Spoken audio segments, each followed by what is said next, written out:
আজি ব্ৰহ্ম ধৰ্মৰ দুয়োটা গোট যিটো স্বৰূপ স্থিতি আৰু ব্ৰহ্ম ধৰ্ম অৰ্গেনাইজেশ্যন দুয়োটা গোটে মিলি পেলাই বিশ্ব শান্তিৰ বাবে ইয়াত মহাযজ্ঞ আয়োজন কৰিছে। আমাৰ অসমৰ মুখ্যমন্ত্ৰী ডক্টৰ হিমন্ত বিশ্ব শৰ্মা তেখেতসকলৰ আহ্বান মৰ্মে ইয়াত আহি পেলাই অংশগ্ৰহণ কৰিছে। তেওঁ ব্যক্তিগতভাৱে খুব ভাল লাগিছে, কাৰণ তেওঁ এটা আপিল জনাই আছে যে অসমত যিটো অৰাজকতা আৰু অশান্তিময় পৰিৱেশ সেইটো নোহোৱা হ'ব লাগে, আৰু শান্তি যিটো আহিছে সেইটো স্থায়ী পাৰ্মানেণ্ট পিচ লাগিব। আৰু ইয়াত ৰিলিজিয়াছ অৰ্গেনাইজেশ্যনবিলাকৰ ৰলটো বহুত ডাঙৰ। আৰু আজি যিটো বিশ্ব শান্তিৰ বাবে আয়োজন কৰিছে সেইটো খুব ডাঙৰ এটা অৰিহণা যোগাব। আৰু আজি তেওঁ আহি পেলাই ব্ৰহ্ম ধৰ্মাৱলম্বী ব্যক্তিসকললৈ এটা আহ্বান জনাইছে। ধৰ্ম যিয়ে নহওক, মানুহে ধৰ্ম পৰিৱৰ্তন কৰিছে।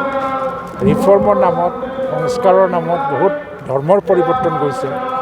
ব্ৰহ্ম এটা সময়ত আহিছে, অৰিজিনেলি বাথৌ আছিলে, কিন্তু কালীচৰণ গুৰুদেৱে ব্ৰহ্ম ধৰ্ম অনাটো বড়োসকলক সুৰক্ষা বা নিৰাপত্তা দিবৰ কাৰণে, বড়োসকলৰ সংস্কৃতি ৰক্ষা কৰিবৰ কাৰণে, তাৰ কাৰণে নিজৰ শিপা এৰিব নালাগে। ধৰ্ম যদিও বেলেগ বেলেগ হৈছে, কিন্তু প্ৰতিটো ধৰ্মত নিজৰ জাতীয় যিটো সংস্কৃতিৰ শিপা, পৰম্পৰাৰ শিপা, সেইটো আমি ধৰি ৰাখিব পাৰোঁ।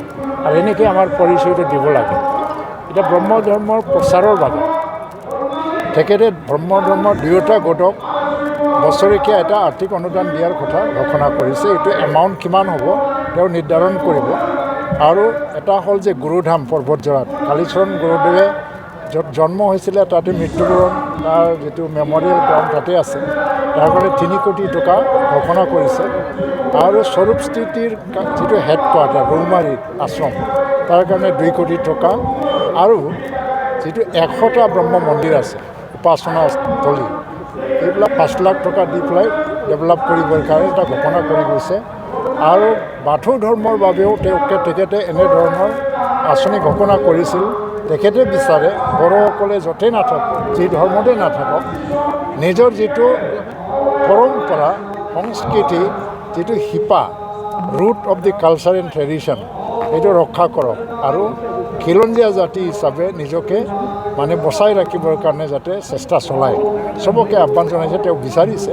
আৰু আজিৰ দিনত যিটো এটা বিভিন্ন জনগোষ্ঠীৰ সৰু সৰু দিশত যেনেকৈ বিশ্বাস, ধৰ্ম, সংস্কৃতি, শিক্ষা দীক্ষাৰ ক্ষেত্ৰত যেনেকৈ সোমাই গৈ অসম চৰকাৰৰ পলিচিবিলাকে যেনেকৈ সহায় কৰিব আৰম্ভ কৰিছে, মই ভাবোঁ যে এই উপযুক্ত সময়ত যদি আমি ভালকৈ কাম কৰি যাওঁ তেতিয়া চবৰে উপকৃত হ'ব।